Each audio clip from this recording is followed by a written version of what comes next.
امبارح الزمالك بدأ اللقاء بمحمد عواد، وبعدين ثلاثي الظهر عبد الغني والزناري حسام عبد المجيد، قدامهم فتوح وروقه وامام عاشور وعمر جابر، يوسف اسامه واحمد مصطفى زيزو، ثم سيف الدين الجزيري. ده كان تشكيل طبعا نادي الزمالك. الحرس في العاده بيبدا نشيط، وبعدين مع مرور الوقت بيتراجع، ما اعرفش ليه. هل لياقه بدنيه، هل قدره تكتيكيه، يعني ايا كان، لكن هدف روعه لهذا الشاب الجميل يوسف اسامه نبيه. وخيرا فعلت اداره نادي الزمالك زي ما قرينا امبارح ان هم بيعدلوا له عقده، لابد حتى لو الولد ما طلبش، يعني حتى لو هو ما طلبش يجب ان هو يشعر بالعدل من جواه. فخطوه جيده جدا اذا صح هذا الخبر، لانه كان فريق الشباب ب80,000 جنيه في السنه، مش معقول، يعني مش ممكن. لا، وده هذا اللاعب يستحق مكان اساسي في فريق نادي الزمالك، وده اللي هيحل مكان محمد بن شرقي واشرف بن شرقي، انا اسف. وفي نفس الوقت عنده قدرات رائعه وعنده جرأة جميله، وبيلعب برجلين الاثنين وبيلعب براسه. يعني بص من الوضع واقفا، حطها في جنب الشبكه، صعبه صعبه. عنده، شوف عاملها ازاي ببطن رجله في البعيده. دي جرأة. اولا لاعب يعتبر يعني في مستهل لعبه مع نادي الزمالك، يعني اشترك السنه اللي فاتت بعض المباريات وبيشترك السنه دي اهو، وبرافو طبعا فيريرا. لكن عنده ثقه في نفسه، وجاب هدف يا جماعه من كام يوم كده. يا ريت نشوف الهدف ده، الهدف اللي رقص فيه الدنيا كلها وعدى. ده يوريك، الهدف ده يوريك اللي هنشوفه بعد شويه قدرات هذا اللاعب. ناهيك عن مباراه الاهلي والزمالك لما عدى من ناحيه الشمال وعمل العرضيه الحلوه اللي جاب منها شيكابالا هدف. لا، لعيب يستحق الحوار اللي انا بقوله. لكن هدف جميل جميل جميل الحقيقه، واداء مقنع جدا جدا من هذا اللاعب وأسامة يوسف أسامة نبيه. حاجة جميلة جدا جدا جدا، وعنده 21 سنة. مستقبل في نادي الزمالك، مفيش كلام. هو ده الكلام، ده اللي احنا بنقوله. الولد ده ممكن جدا جدا جدا. ادي بص الهدف بتاع طلائع الجيش يا جماعة، بصوا الجمال، بصوا الجمال، بصوا الثقة، بصوا الروعة. يا سلام يا سلام، هاتها لي مرة تانية بقى. شوف واخد الكرة منين. ده عنده ثقة في نفسه، ده لعيب شاب عنده ثقة في نفسه. هو ده اللي احنا بنستناه، ان سن صغير كده. بص منين، ارجع يا احمد، ارجع يا احمد، ارجع يا احمد. بص استلم الكرة منين. ده هدف، يعني هدف مارادوني والله. يعني بص استلم الكرة منين، وقد ايه الثقة اللي عنده. استلم الكرة في نص ملعبه تقريبا.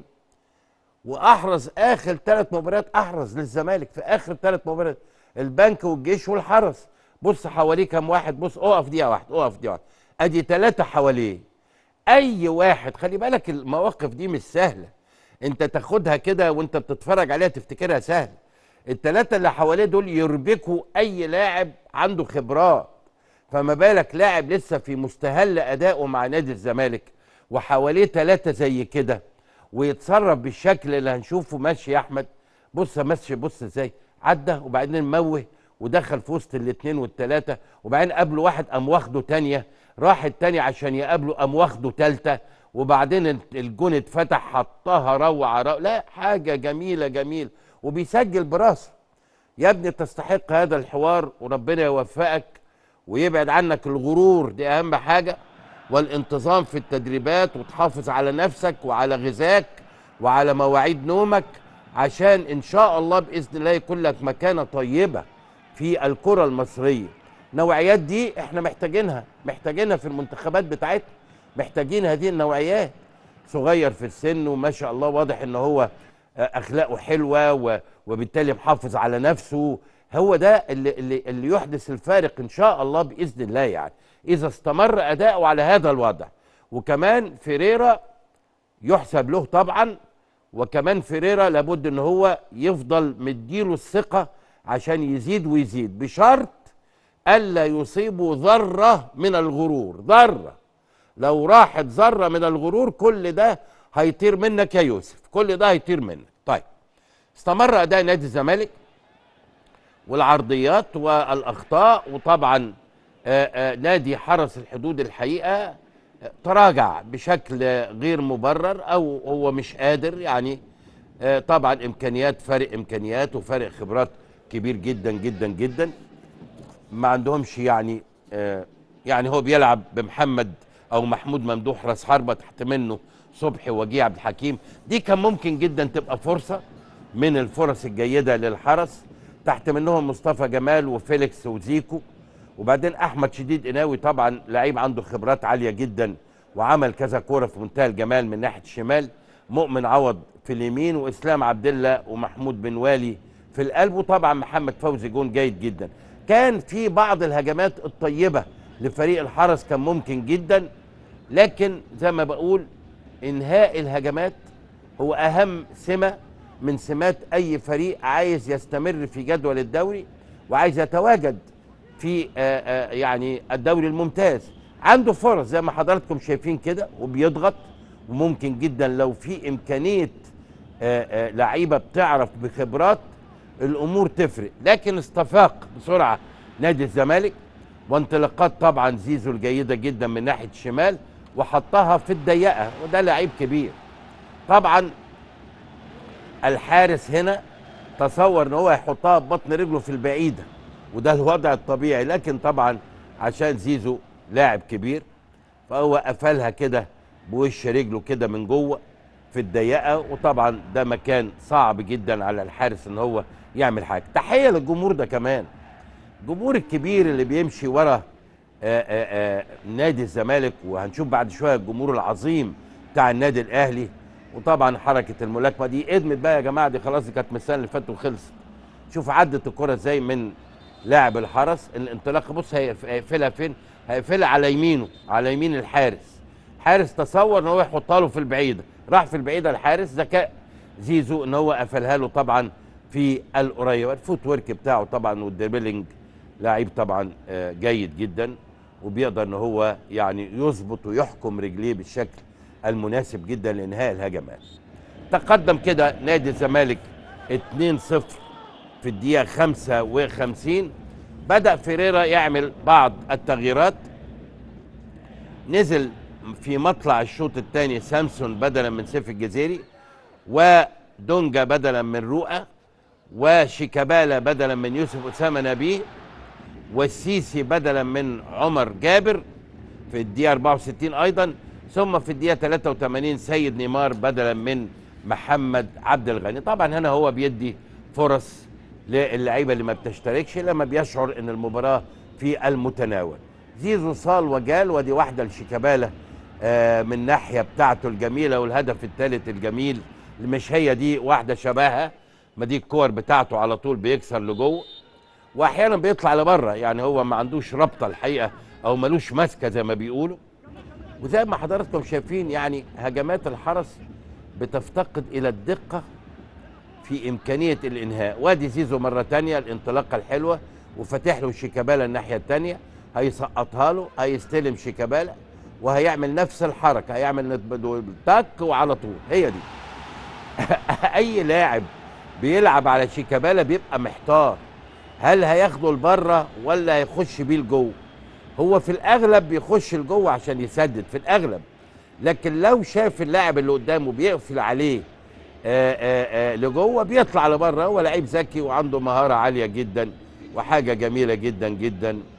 وانقذوا مستشفى 57 357 طبعا اللي رفعوها على التيشيرت. لكن التمريره حلوه جدا جدا، وانطلاقات زيزو جميله، قطم على يمينه وسقطها حلوه قوي قوي قوي. الاستلام هنا بقى مش عارف يطلع بره ولا جوه، دخل لجوه وحطها زي ما حضراتكم شايفين. لكن السر في التمريره الحلوه اللي اتعملت لزيزو والقفله الجميله طبعا بتاعه شيكابالا. حرس طبعا بعد هذا الهدف خلاص، حارس لم يتحرك اطلاقا. يعني محمد فوزي وقف يشاهدها، قويه وسريعه وصعبه وفي الضيقه، يعني فيها كل المواصفات اللي بتبقى صعبه جدا على الحارس طبعا، وده لانه ده شيكابالا. استمر الاداء. الزمالك عجبني امبارح ان هو ما ارتكنش الى الاهداف، عايز يجيب تاني وعايز يجيب تالت وعايز يجيب رابع وعايز يجيب خامس، وده المفروض يحصل. مش معنى ان انا اتقدم بهدفين او بثلاثه ان انا خلاص استريح، والكلام اللي انتوا عارفينه ده يعني. وحرس الحدود استسلم تماما لهذا الامر، وتوالت الهجمات. ومره تانيه زيزو يستطيع ان هو، طبعا ده سامسون لكن لسه ما دخلش الفورمه سامسون، يعني لسه سامسون الحقيقه اشترك كذا مره لكن يعني لم يقنع حتى الان، زي زكريا الوردي اللي مشي ده لم يقنع. سامسون حتى الان يعني ممكن يكون ما اخدش فرص كفايه، وارد بيعاني من امر ما الله اعلم، لكن بصراحه مش ده راس حربة الزمالك. وادي احمد زيزو واصطدت وعمل متابعه وانتهى اللقاء 4 الزمالك لا شيء حرس الحدود. وطبعا في ضربه جزاء كان امام اللي هي اللي فاتت دي كان عايز يشوطها، لكن زيزو اصر على ان هو يلعبها لانه الترتيب بيقول كده. وده ربما اللي عمله مجدي قفشه في مباراه الاهلي اللي اضاع فيها ضربه الجزاء، ان ما كانش هو المفترض يشوط، كان علي معلول هو المفترض يشوط. دخل قفشه، راحت منه لاجل حظه، يعني كان ممكن تخش. لكن انت امشي مع القواعد، قواعد بتقول ان الكوتش حاطط ترتيب ما، نمشي على هذا الترتيب. وبالتالي طبعا الاهلي عمل غرامه كبيره على قفشه نتيجه ان هو لم يتبع التعليمات. دي بالنسبه لمباراه الزمالك وحرس الحدود.